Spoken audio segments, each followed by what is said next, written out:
안녕하세요. 시티즌 디벨로퍼 시리즈 A019 기본 제공 명령어 오버뷰 과정에 오신 것을 환영합니다. 본 교육 과정에서는 A019에서 제공하는 기본 명령어 패키지에 대해서 알아보는 시간을 갖도록 하겠습니다. 이걸 갖기 위해서 제가 컨트롤룸에 접근을 해 있고요. 여러분들께서도 컨트롤룸에 들어오게 되시면 이런 화면을 보실 수 있겠죠. 그래서 여러분들이 실제로 명령어를 만들고 하는 메뉴는 봇에 가셔서 마이봇에 가신 다음에 기존에 만들었던 태스크봇을 이제 클릭을 하시던가 아니면 새로운 봇을 만들 때는 Create New로 요 버튼이나 요 버튼 두 가지 버튼 중에 하나를 쓰셔가지고 태스크봇을 선택하시면 될 것 같습니다. 저 같은 경우는 기존에 만들어놨던 커맨드라고 하는 그 태스크봇을 사용하도록 하겠습니다. 첫 번째 화면에 이렇게 들어오시게 되면 여기에 이제 액션스라고 되어 있는 애들이 여러분들께서 오늘 확인하실 그 명령어들입니다. 제가 사실은 이 시티즌 디벨로퍼 시리즈에서는 모든 명령어들을 다 커버하고 있지는 않고요. 다만 이번 시간을 통해서 간단하게라도 주요 명령어들은 좀 얘기를 좀 드리려고 합니다. 물론 그것들 중에 향후에 이제 과정 중에 들어가 있는 애들도 있을 텐데 제가 이 과정을 만드는 이유 중에 하나는 여러분들께서 이런 명령어도 있구나 라고 숙지를 하신 다음에 향후에 조금 더 필요하실 때 이번 시티즌 디벨로퍼 시리즈에 포함이 안 돼 있는 명령어라고 할지라도 그런 명령어가 있었지 라고 기억을 하시고 혹시나 사용하실 수 있는 순간이 오실 수 있지 않을까 라고 해서 이번 교육과정을 만들어 봤습니다. 자, 시작해 볼까요? 첫 번째로는 액티브 디렉토리라고 하는 부분이 있습니다. 이 IT 하시는 분들은 액티브 디렉토리에 대해서 이제 많이 알고 계실 텐데요. 액티브 디렉토리를 모르시는 분들도 괜찮습니다. 이런 명령어가 있구나. 액티브 디렉토리에 관련된 모든 것들은 아니지만 굉장히 많은 액션들이 이미 여기에 녹아져 있습니다. 그래서 여러분들께서 이걸 자동화할 수 없을까라고 생각하셨던 그런 애들을 이 명령어들을 통해서 자동화하실 수가 있을 것 같고요.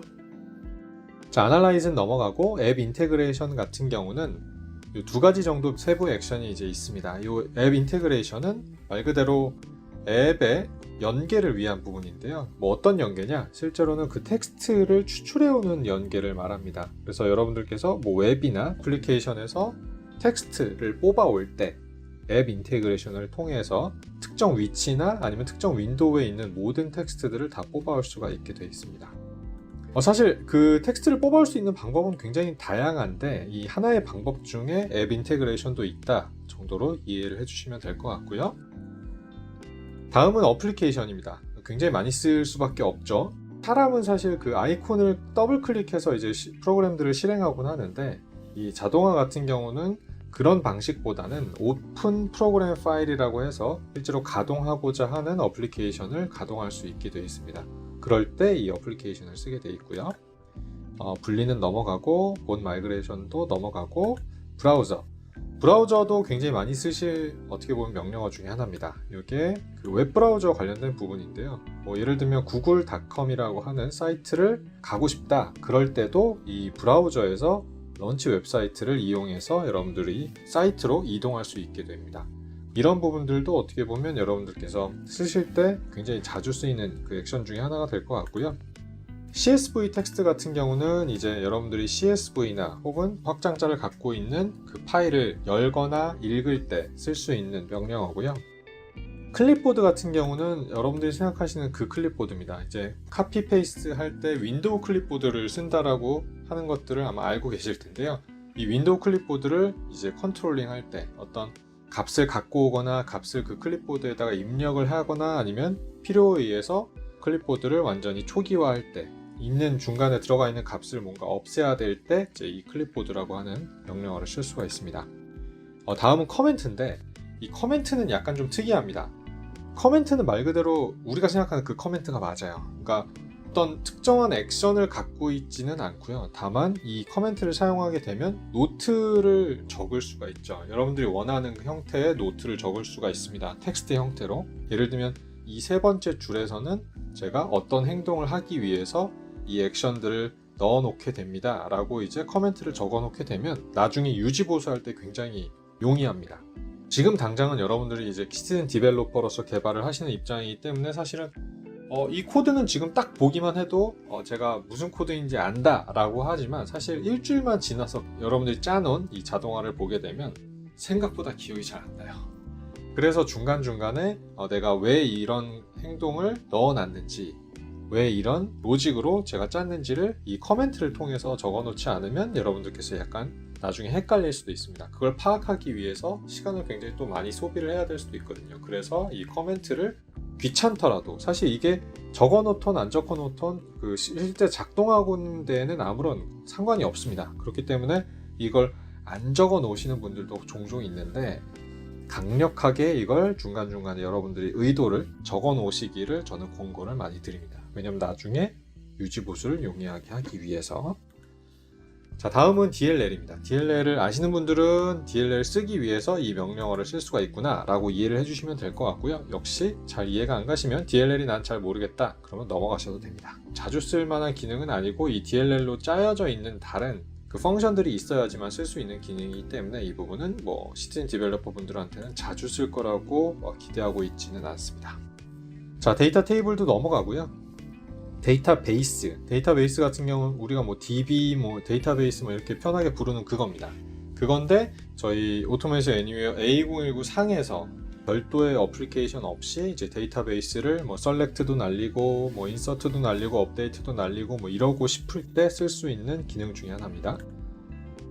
데이트 타임도 데이트 타임 변수에 대한 어떤 조작인 부분이기 때문에 이런 변수를 조작할 수도 있구나, 이런 정도로만 이해를 해주시면 좋을 것 같습니다. 예를 들면 이 데이트 타임 같은 경우는 오늘 날짜는 시스템 변수를 통해서 이제 인지를 할 수 있다라고 본 교육 과정을 통해서 이제 얘기를 드릴 텐데요. 내일 날짜는 어떻게 하느냐? 바로 이 데이터 타임이라고 하는 이 변수를 관련하는 그 메뉴에 가서 여러분들이 이제 조정을 할 수 있게 되어 있습니다. 이 정도로 이해를 해주시면 될 것 같고요.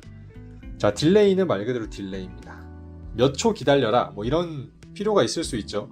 어떤 프로그램이 로딩을 하거나 이런 걸 하기 위해서 몇 초 기다려, 10초 기다려, 이런 걸 할 때 저 딜레이를 쓸 수가 있습니다. 자, 딕셔너리는 말 그대로 딕셔너리의 변수에 관련된 부분이에요. 그래서 여러분들께서 이 딕셔너리 변수에 대해서 좀 아시면 이 변수들을 관리하고 하는 관리 메뉴라고 봐주시면 될 것 같고요. 이메일 같은 경우는 여러분들이 알고 있는 그 이메일이 맞습니다. 이메일을 본다거나 이메일을 체크한다거나 이런 부분들을 관리할 때 저 이메일에 관련된 패키지를 쓸 수밖에 없게 돼 있고요. 자, 에러 핸들러 같은 경우, 이거는 뭐냐? 에러 핸들러는 쓰시는 분들 있지만 사실 그 시티즌 디벨로퍼 분들 중에는 이 부분을 잘 안 쓰시는 경우들도 있습니다. 근데 어느 때 쓰느냐 그러면, 에러가 날 것 같은데 에러가 났을 때 뭘 하느냐, 어떤 행동을 할 거냐에 대한 부분이에요. 에러가 안 나면 사실은 저걸 안 쓸 수도 있겠죠. 근데 에러가 날 가능성이 있고 에러가 났을 때 어떤 행동을 했으면 좋겠다, 정의를 하고 싶을 때 저 에러 핸들러를 쓰게 됩니다. 말 그대로 에러를 핸들링할 때 어떻게 에러를 핸들링할 거냐에 대한 부분을 정의하는 메뉴라고 봐주시면 될 것 같습니다.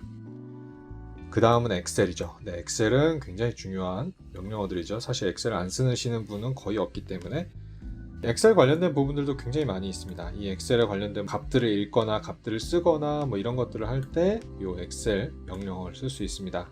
네, 엑셀 어드밴스드가 있고 엑셀 베이직이 있어요. 이 차이가 뭐냐? 엑셀 베이직은 엑셀을 열지 않고 엑셀을 핸들링 하고요. 엑셀 어드밴스는 엑셀을 열고 핸들링을 합니다. 뭔 얘기냐 이게? 엑셀 베이직 같은 경우는 말 그대로 엑셀을 가동시키질 않아요. 엑셀 어드밴스는 대신에 엑셀 프로그램을 띄우는데 엑셀 베이직은 안 띄운다는 거죠. 이걸 반대로 얘기하면 엑셀 베이직만 갖고 자동화를 여러분들이 한다라고 하면 마이크로소프트 엑셀에 관련된 라이센스가 필요가 없습니다. 왜냐? 안 여니까요. 엑셀 베이직. 그치만 엑셀을 꼭 열어서 해야 되는 그 전제 조건이 있는 조건이라고 하면 당연히 엑셀 라이센스는 필요할 겁니다. 왜냐면 어드밴스를 쓰셔야 되고 베이직에서는 할 수 있는 기능들이 약간 제약적입니다. 그렇기 때문에 어드밴스에서만 써야 되는 경우에는 이 엑셀 라이센스가 필요할 겁니다. 얘는 필요가 없습니다. 엑셀 베이직. 그 차이가 있습니다. 쉽게 말씀드리면 엑셀 어드밴스는 엑셀을 열고 한다. 베이직은 안 열고 엑셀을 건드린다. 이렇게 의미를 가져주시면 될 것 같아요. 다음은 파일입니다. 파일. 이 여러분들이 생각하시는 그 파일이 맞고요. 어떤 특정 파일을 만들거나 지우거나 이럴 때 쓸 수 있는 메뉴가 파일입니다. 그리고 폴더도 마찬가지예요. 폴더에 관련된 부분들을 지우거나 생성하거나 할 때 쓸 수 있는 메뉴가 저 폴더 메뉴입니다. FTP도 있어요. FTP. 여러분들이 FTP를 사내에서 쓰시는 경우가 있으실지 제가 잘 모르겠지만 FTP나 SFTP를, Secure FTP를 혹시나 쓰실 수 있는 환경이면 별도의 프로그램 없이 그냥 오토매직 애니웨어 A019 상에서 이 부분들을 작동하고 핸들링할 수가 있게 되어 있습니다. IQ보 쪽은 넘어가고요. if도 굉장히 중요하죠. if 같은 경우가 사실은 그 판단을 하기 위한 어떻게 보면 갈림길이 됐을 때 쓸 수 있는 건데요. 말 그대로 이제 if 같은 경우는 특정 컨디션을 주고선 이럴 땐 저렇게, 요럴 때는 요렇게, 이런 식의 이제 컨디션을 만들 때 쓸 수 있는 명령어입니다. 굉장히 많이 쓰실 걸로 저는 장담하고요. if도 굉장히 중요한 그런 명령어 중에 하나이기 때문에 저희가 집중적으로 뒤에 시간에서 좀 더 깊이 있게 다룰 예정입니다. 이미지 레코그니션 같은 경우는 이미지를 이제 인식할 때 저희가 쓸 수 있습니다. 예를 들면 특정 버튼을 이미지로 이렇게 캡처를 해 놓고 이미지가 나오면 그걸 버튼을 눌러, 이렇게 명령어를 줄 때 이 이미지 레코그니션을 쓸 수가 있습니다. 인터랙티브 폼하고 자바스크립트는 넘어가고요. 리스트도 넘어가고 로그2 파일로 좀 뛰어넘을게요. 자, 로그2 파일 같은 경우는 말 그대로 파일에다가 로그를 남기는 기능입니다. 아까 커멘트는 요 위에다가 노트를 남기는 거면 이 로그2 파일 같은 경우는 파일에다가 노트를 남기는 겁니다. 몇 번째 줄에서 이 부분에서는 어떤 값들을 내가 파일에다가 남기고 싶어. 그럴 때는 저 로그2 파일을 쓰시면 됩니다. 다음은 루프. 루프도 if만큼 굉장히 많이 쓰이는 명령어입니다. 말 그대로 저희가 자동화를 하는 고유의 목적이 있죠. 반복적인 일을 대신 이 로봇한테 맡기려고 지금 여러분들이 또 시티즌 디벨로퍼 과정을 듣고 계신 건데, 이 루프는 말 그대로 반복적인 일을 하게 만드는 겁니다. 근데 이 반복적으로 할 때도 어떤 조건을 주거나 아니면 이 정도면 됐어 하고 끊어버릴 때 뭐 브레이크를 쓴다거나 뭐 이런 식의 이제 접근을 할 때 이 루프를 쓰게 됩니다. 당연히 자주 쓰는 명령어이기 때문에 뒤에 가서 좀 더 디테일하게 제가 강의를 전달을 해드릴 거고요. 메시지 박스도 굉장히 많이 쓰죠. 꼭 메시지 박스를 써야 되는 건 아니지만 중간중간에 개발하면서 어떤 값들을 뭐 확인하고 싶거나 이럴 때 메시지 박스를 많이 띱니다. 이 메시지 박스는 말 그대로 팝업 박스 정도라고 봐주시면 될 것 같고요. 중간에 뿅 하고 나타나는 박스를 만들 때 저 메시지 박스를 쓰죠. 자, 다음은 마우스입니다. 마우스 말 그대로 뭐 클릭하고 무브하고 뭐 스크롤하고 할 때 쓰는 메뉴.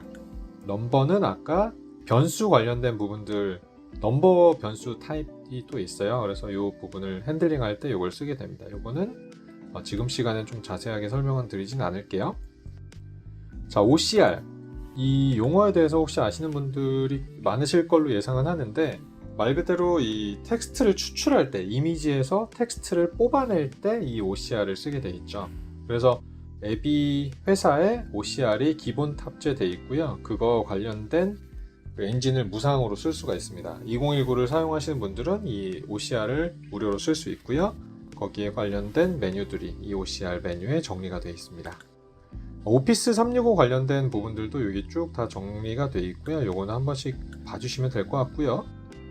뭐 PDF 같은 메뉴도 있어요. 뭐 PDF에서 텍스트를 추출하거나 2장 이상인 경우에 한 장씩 뭐 쪼갠다던가 아니면 2개의 PDF를 하나의 PDF로 만든다던가 뭐 이런 액션들을 할 때 이 PDF를 쓸 수가 있게 되어 있습니다.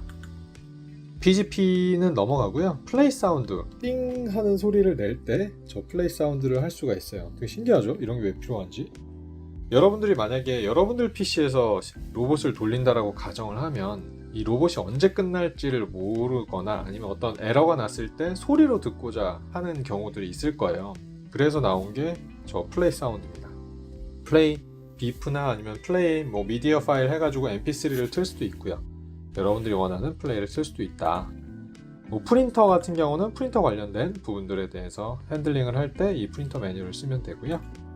프로세스 넘어가고, 프롬프트 같은 경우는 이 로봇이 여러분들한테 물어봐야 될 상황이 생길 수 있잖아요. 그때그때마다 이걸 물어봐서 거기에 대한 답을 받고 그걸 갖고 뭔가 작업을 시작하거나 중간에 뭐 확인하거나 이럴 때 이 프롬프트를 쓸 수가 있습니다. 예를 들면 대표적으로 여러분들이 처리하고자 하는 파일이 어떤 경로에 있는지 이 파일 경로를 한번 물어봐야 될 수도 있어요. 경우에 따라서 사람마다 이 경로가 다를 수도 있기 때문에 그럴 때는 요 for file이라고 하는 프롬프트 밑에 하위에 있는 액션을 쓰게 되면 얘가 한번 물어봐요.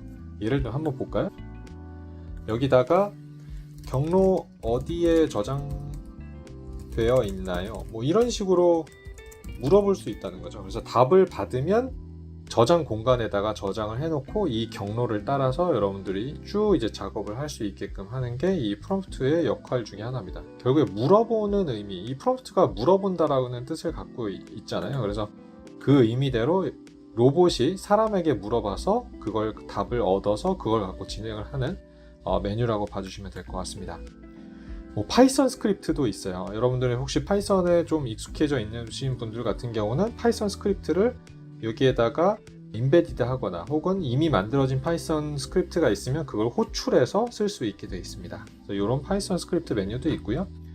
REST 웹 서비스 메뉴가 있어요. 저희가 소위 뭐 RESTful 웹 API 뭐 이렇게 얘기하기도 하고 혹은 뭐 REST 웹 서비스라고 얘기를 하기도 하는데요. 이 REST 웹 서비스의 메뉴에 대해서 좀 설명을 드리기 전에 제가 혹시나 이제 걱정이 들어서 갑자기 좀 설명을 드리면 저희가 하는 용어들 중에 이거 REST 웹 서비스는 나 처음 들어봤는데 괜찮아요. 그런 메뉴는 여러분들이 아마 안 쓸 거예요. 그러니까 그 용어나 이런 거에 너무 집착하지 마시고 용어를 잘 모르시겠다라고 하면 그 메뉴는 안 쓸 테니까 나는 이 메뉴에 대해서 굳이 뭐 그렇게 집중하지 않아도 돼 정도로 이해해 주셔도 괜찮습니다. 자, 혹시나 뭐 API나 이런 거에 관심이 있으신 분만 지금은 들어주셔도 될 것 같아요. 이 REST 웹 서비스나 아니면 SO 웹 서비스나 이런 것들도 어떻게 보면은 제3의 공간에 있는 저희가 서비스를 제공받고 할 때 쓸 수 있는 메뉴들이죠. 그래서 뭐 REST나 SOAP 관련된 웹 서비스를 쓸 때 이 두 가지를 쓸 수가 있게 되어 있습니다. 자, 레코더. 제가 봤을 때는 RPA를 하면서 아마 제일 많이 쓰시는 명령어가 아닐까 싶습니다. 제1 넘버1 명령어가 뭐냐라고 하면 저는 뭐 주저없이 이 캡처 명령어를 꼽을 거고요. 이 캡처 명령어는 여러분들이 어떤 정보를 따오는 것뿐만 아니라 어떤 행위를 하거나 그럴 때도 이 저 캡처를 쓰게 됩니다. 뒤에 가서 좀 더 이제 뭐 확인하시겠지만 예를 들면 제가 지금 여기서 클로즈 버튼을 누른다 이런 것도 다 캡처해서 명령어에서 하게 됩니다. 아까 이미지 레코그니션도 있지 않나요? 클로즈라고 하는 버튼을 이미지로 저장한 다음에 그 이미지 레코그니션을 써도 되는 거 아닌가요? 물론 다 가능합니다. 여러분들이 머릿속에 드시는 그 명령어들 중에 꽤나 많은 명령어들이 똑같은 일을 하기 위해서 나온 명령어들이 있어요. 근데 그게 왜 이유가 있어요. 그런 다양한 명령어를 제공하는 이유는 모든 행위에 대해서 내가 원하는 명령어만 작동을 하지는 않아요. 예를 들면 이 캡처가 굉장히 많이 쓴다고 했지만 이 캡처가 안 될 때가 있어요. 그럴 때 이미지 레코그니션도 써보시고 하는 거지 단 하나의 방법이 아니라 여러 가지의 옵션을 드리니까 이 옵션 중에 가장 적합하다고 생각되는 명령어를 찝어서 쓰시면 돼요. 근데 그게 뭐 차선책도 좋고 베스트 옵션도 좋고 다 좋습니다. 다만 안정적으로 돌 수 있게끔 본인이 잘 설계를 하셔야 된다는 그것만 조심하시면 될 것 같아요. 어쨌든 이 레코더 밑에 있는 캡처 이 명령어는 여러분들이 어떤 사물을 클릭하거나 뭐 값을 갖고 오거나 할 때 굉장히 다양한 의도로 쓸 수 있는 명령어라고 이해를 해주시면 좋을 것 같습니다. 이것도 역시 디테일한 과정이 별도로 준비가 될 예정이니까 이 레코더도 아마 봐주시면 좋을 것 같습니다. 자, SAP 쓰시는 고객들도 굉장히 많이 있으시죠. SAP 관련돼서 자동화를 할 때 이 SAP 메뉴를 쓸 수 있고요. 혹은 SAP GUI 어플리케이션들을 보통 사람들은 많이 쓰죠. 이 SAP GUI 어플리케이션을 쓸 때는 이 레코더의 캡처를 쓰셔도 돼요. 예를 들면 SAP의 필드 값을 뭐 입력하거나 그 필드 값을 갖고 오거나 이럴 때 이 메뉴를 쓸 수도 있지만 사실은 이 레코더의 캡처를 쓰시면 더 쉬워요. 그래서 캡처가 되게 좋은 명령어다라고 아까 제가 말씀을 드렸던 거였고요. 이 SAP 관련된 명령어들도 준비가 되어 있으니까 SAP 자동화를 하시려고 하시는 분들은 이 SAP 관련 명령어들도 유심히 봐주시면 좋을 것 같습니다. 자, 뭐 SNMP 명령어들도 있고요. 이것도 역시 IT하고 관련된 명령어인데 이거는 그냥 넘어가도록 할게요. SOAP는 설명을 드렸고 스크린 같은 경우는 스크린 캡처할 때 쓸 수 있는 명령어들이 있고요. 서비스 같은 경우는 저희가 윈도우의 서비스들을 관장할 때 뭐 스톱하거나 스타트하거나 이럴 때 이것도 역시 IT 분들이 아마도 많이 좀 익숙하실 것 같아요. 윈도우 서비스에 관련된 부분이다 보니까 그것들에 대한 거 여기 적혀져 있고 또 중요한 게 나오네요. 시뮬레이트 키스트로크 요게 뭐냐면 말 그대로 키보드를 치는 그 행위를 할 때 쓰는 메뉴입니다. 자, 이게 왜 많이 쓰이냐? 여러분들 키보드와 마우스는 사실 굉장히 중요한 그 인터페이스 방법이잖아요. 그러다 보니까 이 키보드를 치는 게 굉장히 빈번합니다. 사람도 빈번하고 사실 로봇도 만약에 빈번하게 될 예정이에요. 그렇기 때문에 저 키를 많이 쓰게 돼 있고요. 자, 스텝. 얘도 중요해요. 왜냐하면 아까 커멘트에 대해서 이유를 제가 충분하게 설명을 드렸는데 이 스텝 같은 경우는 그룹핑을 하는 거라고 봐주시면 될 것 같아요. 이 행동들을 여러 개를 하나의 그룹 스텝으로 만들어 놓고 이 박스 안에다가 집어넣는 거죠. 예시로 한번 보여드릴게요. 얘도 이렇게 갖다 놓으면 그냥 박스만 하나 생겨요. 여기 보면 스텝이라고 하는 거에 대한 타이틀을 옵셔널로 정하게끔 되어 있습니다. 어디서 많이 본 것 같지 않나요? 이런 그림들? 여러분들이 그 폴더 같은 거 만드실 때 있잖아요. 폴더. 예를 들면 저희가 도큐멘트라고 하는 폴더 안에다가 막 뭐 이것저것 여러분들 그 입맛에 맞게끔 폴더를 정리하시잖아요. 걔하고 똑같아요. 그러니까 폴더라는 게 사실은 있어도 그만 없어도 그만이잖아요. 하나의 폴더에다 몽땅 다 몰아놔도 상관은 없죠. 그렇지만 나눠놓는 이유가 있죠. 저희가 알아보기 쉽게 만들기 위해서 폴더 구조를 만들잖아요. 얘도 똑같아요. 여러 개의 이제 그 명령어들 이렇게 박스 안에다가 갖다 놓는 식이죠. 그래서 예를 들면 뭐 snmp 명령어 뭐 이런 식으로 정리를 해 놓는다는 거죠. 결과적으로는. 그러니까 스텝은 사실 아무런 의미가 없지만 정리를 해 놓는 관점에서는 굉장히 중요하다라고 제가 뭐 감히 말씀드릴 수 있을 것 같습니다. 그래서 필수적으로 이 스텝들을 미리 만들어 놓고 이 스텝에 따라서 액션들을 배치해 놓는 게 가장 좋은 습관입니다. 그래서 이런 습관들을 미리 드시는 게 좋을 것 같고요. 스트링 같은 경우는 이것도 변수하고 관련된 부분이고요. 얘도 나중에 좀 설명을 드릴게요. 시스템 같은 경우는 예를 들면 뭐 리스타트 하거나 뭐 셧다운 하거나 이랬을 때 드물겠지만 필요할 때 이런 것들을 쓸 수 있을 것 같고요. 태스크봇 같은 경우는 여러분들이 태스크를 여러 개 만들어 놓고 그것들을 중간에 부르거나 스톱하거나 이럴 때 이제 태스크봇을 쓸 수가 있습니다. 예를 들면 이 태스크봇이라는 게 왜 생겼냐면 결국에는 여러분들이 공용으로 만들어 놓은 봇들이 만약에 있다라고 하면 그것들을 활용하기 위해서 이 커맨드라고 하는 이 저희가 태스크봇을 만들어 놨잖아요. 이 봇에서 다른 태스크봇을 호출하거나 실행하게 만들 때 이 태스크봇을 쓰게 되어 있습니다. 저희가 사실 이런 태스크봇을 만들어 놓고 하나의 덩치 큰 애를 만들어 놓고 그냥 쭉 실행을 한 줄 한 줄 한 줄 한 줄 실행을 할 수도 있지만 가능하면 태스크들을 쪼개 놓는 방식으로 디자인을 하시게끔 권장을 드리긴 해요. 그러니까 너무 짧은 거를 여러 개 쪼개 놓을 필요는 없겠지만 적당한 사이즈로 쪼개 놓는 게 좋아요. 유지보수하기도 편하고 그리고 다른 사람들과 이런 봇들을 공유할 때도 굉장히 유리합니다. 통으로 완전 그 큰 사이즈로 하나에 만들어 놓게 되면 사실상 다른 분들이 공유받기가 너무 어렵죠. 그 봇을 이해하기도 어렵고 그렇기 때문에 여러 개의 태스크로 쪼개서 하나의 프로세스를 완성하시기를 권장을 드리고요. 이 부분은 아마도 시티즌 디벨로퍼 과정보다는 좀 더 고급 사용자 과정에서 아마 다루지 않을까 싶습니다. 어쨌든 여러분이 만들어 놓은 여러 개의 태스크를 중간에 부를 수도 있고 다른 태스크를 불러서 실행을 하게 할 수도 있다는 것만 이해를 해주시면 될 것 같습니다. 자, 터미널 에뮬레이터. 이것도 IT 분들이 아마 많이 쓰실 것 같은데 저희가 뭐 유닉스나 뭐 메인프레임이나 뭐 이런 터미널 종류에 아마 접근을 할 때 여러분들이 쓰시고 있는 프로그램이 있을 거예요. 그 프로그램을 써도 되지만 역시나 A019에서 제공하는 기본적인 명령어 중에 터미널 에뮬레이터가 있기 때문에 그걸 통해서 여러분들이 터미널에 접근해서 관련된 값들을 명령어를 날리고 그 명령어가 날아간 상태에서의 결과물을 또 받을 수도 있고 이런 걸 통해서 자동화를 이뤄낼 수도 있습니다. 그래서 터미널 에뮬레이터도 어떤 분들한텐 특정 유저분들한테는 굉장히 유용한 기능이 될 걸로 기대하고 있고요. 나머지는 쭉 넘어가고 웨이트 쪽으로 한번 가볼게요. 이 웨이트는 아까 딜레이 명령어 있었죠. 딜레이 명령어는 10초 기다려 그러면 그냥 무식하게 그냥 10초를 기다립니다. 근데 이 웨이트는 좀 달라요. 웨이트는 언제까지 기다려를 줄 수가 있어요. 조금 더 저는 지능적인 기다림이라고 이해가 가는데요. 예를 들면 화면이 전환될 때까지 기다려 이런 것도 이 웨이트에서 할 수 있습니다. 아니면 특정 화면이 생겼을 때까지 기다렸다가 무슨 일을 해 뭐 이렇게 줄 수도 있죠. 아니면 여기 보면 wait for window 같은 경우는 특정 창이 올라올 때까지 혹은 특정 창이 닫힐 때까지 기다렸다가 그 다음 액션을 해 라고 줄 수 있는 게 이 웨이트 명령어 쪽에 다 숨어져 있습니다. 이 부분들도 한번 봐주시면 좋을 것 같고요. 자, 윈도우가 있어요. 이 윈도우는 여러분들이 생각하는 그 윈도우가 맞습니다. 예를 들면 뭐 창을 뭐 최대화하거나 창을 최소화하거나 이럴 때 있죠. 그 윈도우들. 그거를 할 때 이 윈도우 액션을 쓰게 되어 있습니다.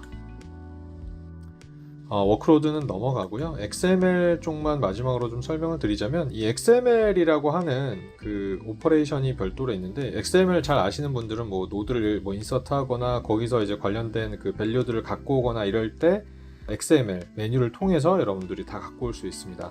요즘에 뭐 API나 이런 것도 XML로 전달이 되는 경우들도 너무 많기 때문에 그래서 이런 XML 값이 전달받고 나서 그것들을 이제 활용할 때 그걸 이제 뭐 순차적으로 값을 갖고 오거나 순차적으로 뭐 값을 바꾸거나 이럴 때 이 XML 메뉴를 통해서 XML 오퍼레이션을 할 수가 있습니다. 제가 두서없이 막 설명을 드렸는데 이번 교육과정에서는 이 명령어들이 기본적으로 제공되는 명령어들이 어떤 것들이 있는지를 간단하게 설명을 드리는 그런 오버뷰 자리였어요. 그래서 여러분들께서 2019는 이런 명령어들이 있구나 그런 정도만 알아주셨으면 해서 일단 요 과정을 좀 준비를 했고요. 결과적으로는 여러분들이 대상 프로세스를 찾아볼 때 어떤 액션을 할 수 있는지를 알아야 이게 찾을 수가 있잖아요. 뭐 얼토당토 아닌 거를 막 그 프로세스에다가 자동화하겠다라고 덤비실 수는 없으니까 사실은 그런 이유 때문에 제가 사전에 저희는 기본적으로 이런 패키지들을 제공하고 있어요. 그래서 이런 명령어들을 할 수 있으니까 여러분들께서도 그 명령어에 준해서 찾아보면 좋을 것 같습니다.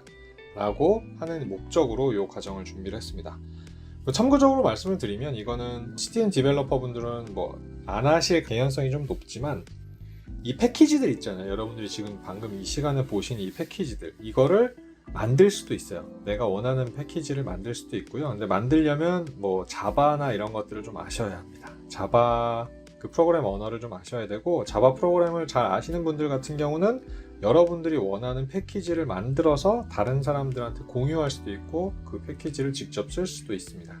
그래서 이런 다양한 그 패키지 관련된 기본 명령어들도 있고 커스텀으로 여러분들이 만들어서 쓸 수도 있다는 걸 안내를 해드렸습니다. 자, 오늘은 여기까지 준비했고요.